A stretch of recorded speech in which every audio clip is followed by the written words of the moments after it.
Wait, no. Okay, guys, here we go. 2.5, putting it all together. Number one. Place your answer on the line provided. Given the polynomial, there are how many terms in this one? Count them up. 1, 2, 3, 4, 5. 1, 2, 3, 4, 5. There are 5 terms. Okay, every term is separated by a plus sign or a minus sign. Number 2, the degree of the polynomial. How do I find the degree? Add up. No, you don't add them all up. You just look for the term with the highest exponent. And it's going to be 4. So the degree is 4. If there was more than one variable, then you'd add up their exponents. If it was like 4x to the exponent of 4 times y squared, then you add their exponents. What is my constant term? Constant term. 6. So the number without a variable in it. Okay. And the coefficient on the 5th term that you see here in this order that we were given. Coefficient of the 5th term. Oh, it is my constant. Whoops. Actually, no. Let's. It's just 6. There you go. Okay. Part B. State the constant of each. What's the constant in the first one? 7, or is it negative 7? Negative 7. Be careful with the sign as well. So you have to. If you see that minus sign in front, that also indicates what the sign for the constant will be as well. Second one, we have 8, and the third one, a constant is still a constant, even if it's not in a polynomial. Okay. Part C, which of the following is not a like term? Julio. Negative 3xy squared. Why is it not the like term? Because y has been raised to the degree of 2. The degree of 2, that's right. And x is the exponent 1. Okay. An expression that consists of 2 terms is called a binomial. Good. So these are the kind of short answer questions that you might see that appear on a quiz or the test. Okay. Give an example of a trinomial. So you can write any kind of trinomial you want. Make sure it just has 3 terms in it. So I can say here 2x squared plus 3x minus 6. So there's something with 3 terms. They all have they're all not like terms. Okay, they have different variables and exponents. F, an expression that consists of 1 term is called a monomial. 1 term, mono, 1. Okay. Part G, evaluate negative 3 squared. We have negative 9. So remember, the negative is outside that base. It's not the exponent does not operate on negative 3. It just operates on the 3, and then you multiply the negative afterward. The next one, we have it in brackets. So now we do negative 3 times negative 3, which is positive 9.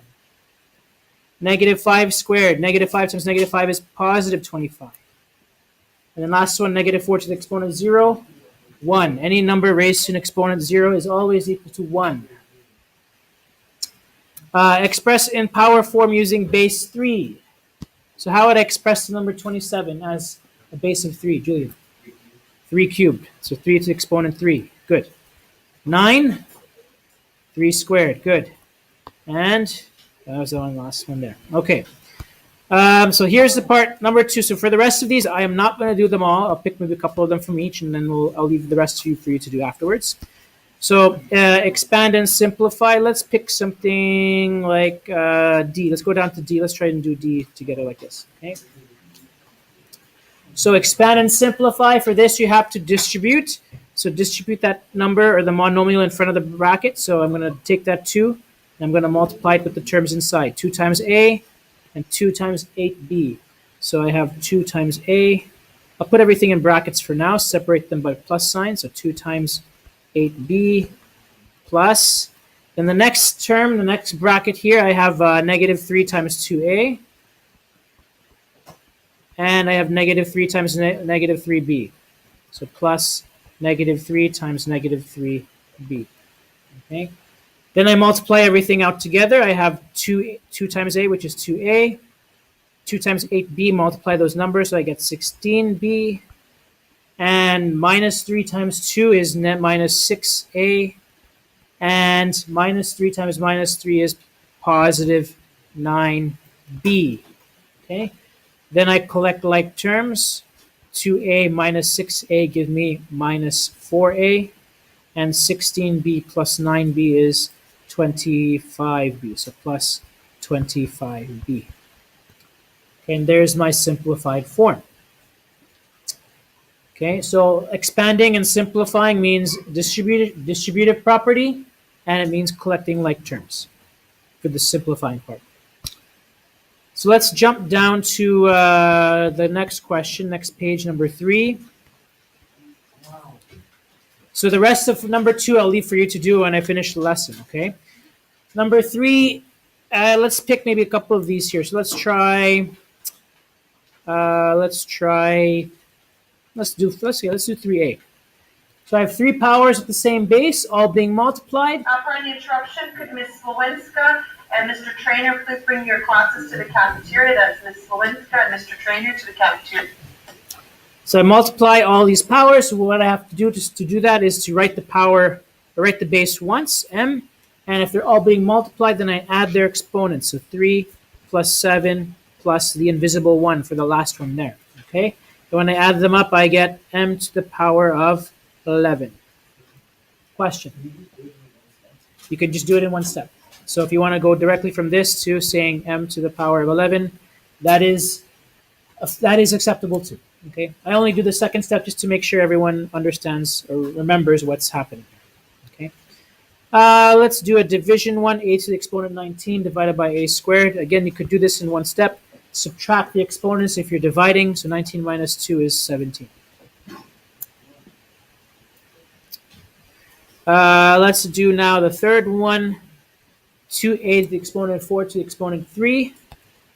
So this one here, you can write it like this.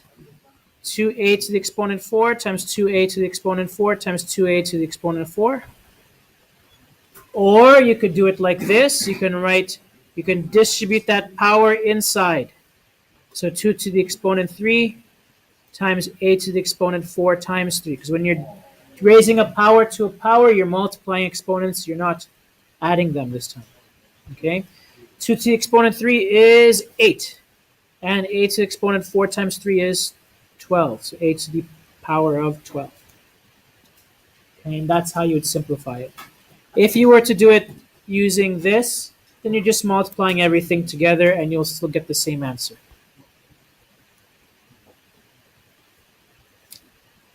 All right, so I'll leave D for you to do. I'll leave, let's see what else I can do here. E you can do on your own. F you can do on your own. G you can do on your own. Let's go down to, I'll do I. Let's do I. Combination of quotient and power of a power. Okay, so which law would I do first? Do the one in the brackets first. So b to the exponent 15 divided by b to the exponent. If I do 3 raised to the exponent 4, I have to multiply them. 3 times 4.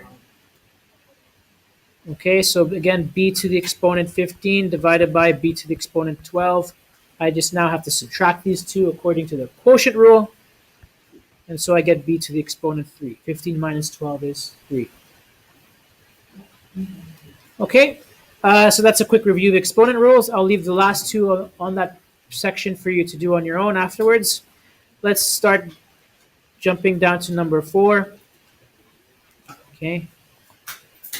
So this isn't the first time I asked you a question like this. There are questions where I ask you, find the mistakes. Which one is the correct answer? So you have an expression here that you're asked to simplify. This is like a communication or application problem. So you have to identify where the mistakes are or which student has the correct answer. So if you really know your rules, then you can evaluate it yourself. Okay, then you can see n squared times n cubed is n to the power of 5 raised to the power of 5 outside. And on the bottom I have negative 3 squared times n to the exponent 4. That's also being squared.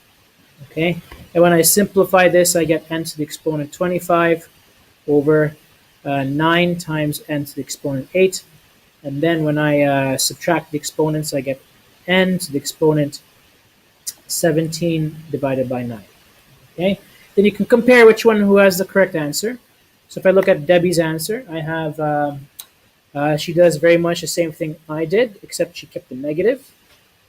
Okay, she forgot to multiply the negative 3 times negative 3 again. And then all of a sudden she puts the negative 9 back up on the top instead of leaving it on the bottom. Okay. Cindy's answer looks okay so far, except the bottom here, 16, which should not be 16, it should be 8. Okay. And it results in a bad answer at the bottom again down here. So are they, they're both wrong. Okay, is either student correct? No. They are both incorrect. Okay, explain why. The reason why is because for Debbie, she did not do the multiplication of the negative 3 correctly. And for Cindy's answer, she must have doubled or quadrupled the exponent on the bottom to get 16 instead of 8. Or double, I should say double. Okay. All right, next page, number 5. Simplify the expression and determine its value in x equals negative 3. So first part, simplifying. Distributive property. Negative 8 times 3 is negative 24. Then I distribute the 8 with the minus 2x. Negative 8 times negative 2 is positive 16. So I'll write plus 16. Don't forget the x. And then I have minus 7 and minus 6x. Collect like terms. I'll start with the x's first. So 16x take away 6x is 10x. And then we have the constants. So negative 24 take away 7 is minus 31. Okay. So 10x minus 31. You're then asked to evaluate 10x minus 31 when x equals negative 3. All you do for this one is replace x with negative 3. Okay, think of those areas and perimeter problems that I asked you to do. What is the perimeter or what is the area when you're given an x value? So I'm taking x and I'm replacing it with negative 3. And I have to evaluate. Bed mass, 10 times negative 3, negative 30. Minus 31 is negative 61. Okay, does that make sense? For an interruption, this is the last call for any grade 9s and 10s who have yet to submit their registration forms and fees. Please go down to the cafeteria. This will end the interruptions for this morning, and we'll do grade 11s after your lunch. Thank you. Okay, number 6. I've given you a lot of shapes in that homework and in the handout from Friday. Okay, so again, I'm going to review some of these here. So find the perimeter. I'll do B and you can do A on C on your own. So perimeter B, all you do is add up the 3 sides. Julia? Yeah, go ahead. Add up the 3 sides. So I have 3x plus 7. Pretty simple. 3x plus x is 4x plus 7. And there's my perimeter. Okay. What about for A? What you're missing is the other 2 sides, 2 and x. Once you put those there, then you can easily solve that one. Okay. C is the challenging one. Maybe I'll do C as well. Is it challenging? What you're missing is this side, and you need this side. Okay, so let me label them A and B. So if I said this was A and this was B, how would I find A?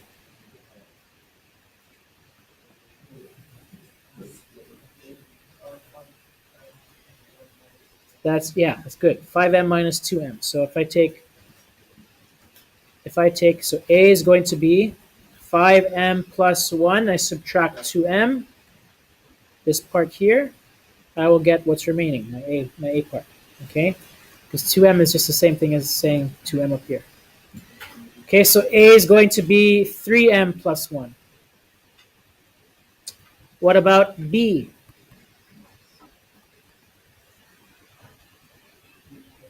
Three plus m. So this part is 3, and this part is m. Add them together, I get 3 plus m.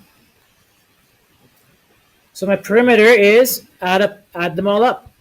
Okay, going from starting from m here on the left, so m going clockwise plus 5m plus 1 plus m plus 3 plus 2m plus 3, and my a value is 3m plus 1, so 3m plus 1. Okay, so this part here is my a, and m plus 3, my b part is here. This is b. Everything else is given on the diagram. Add up all your like terms. M plus 5m is 6m, plus m is 7m, plus 2m is 9m, plus 3m is 12m, so 12 m's. And they have the constant value, so 1 plus 3 plus 3 plus 1 is 8. Okay, 12m plus 8 is my perimeter. Let's go down to area.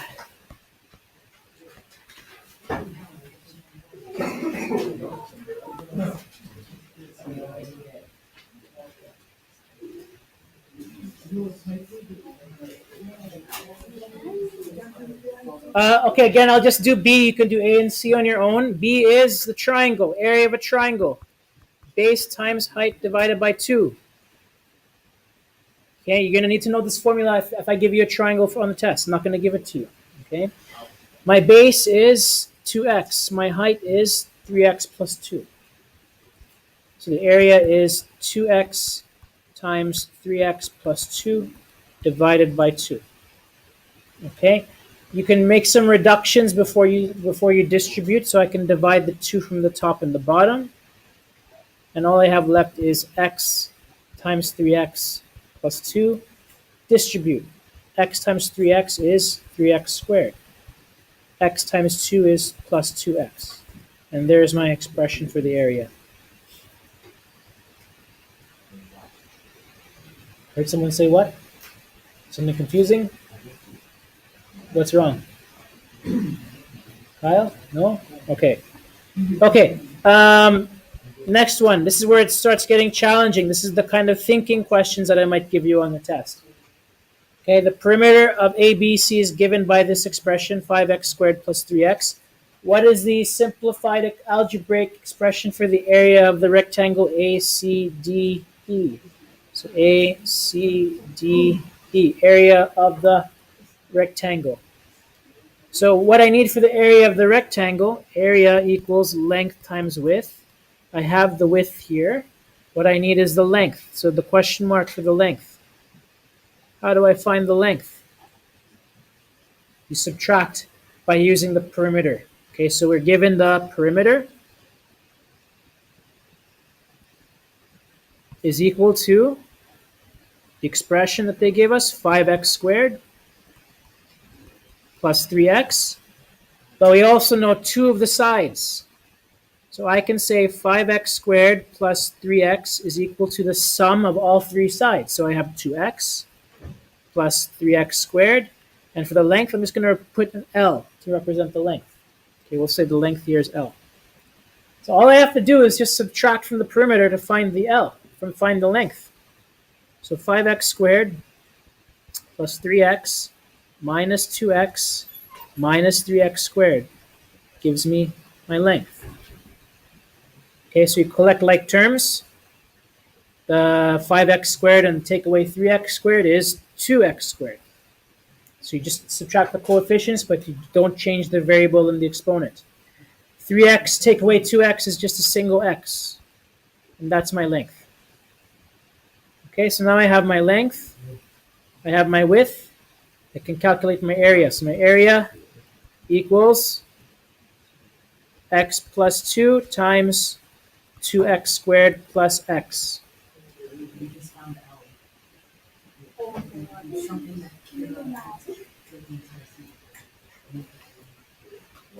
Okay. Can I go further in this last thing here? Does this look familiar, the area expression? You know what? It looks like challenge number 16, right? 2 brackets. Yeah, I'm going to teach you something, how to do this. Okay? It's called FOIL. Who said FOIL? FOIL? FOIL. Okay, I'll teach you a different way of doing it besides FOIL. Okay, this can be done using the distributive property. And all it is you take, guys, listen up. Take, Ms. Garland, please go to the cafeteria, Ms. Garland, and you can please go to the cafeteria. Thank you. you take, I'm going to do this in a different color. You take the first variable, first term I should say in the first bracket, and you multiply it with the first term in the second bracket. You take the first term in the first bracket, multiply it with the second term in the second bracket, and then you take the second term in the first bracket, multiply it with the first term here, and the second term in the bracket, and multiply it with the second term here. Okay? Via.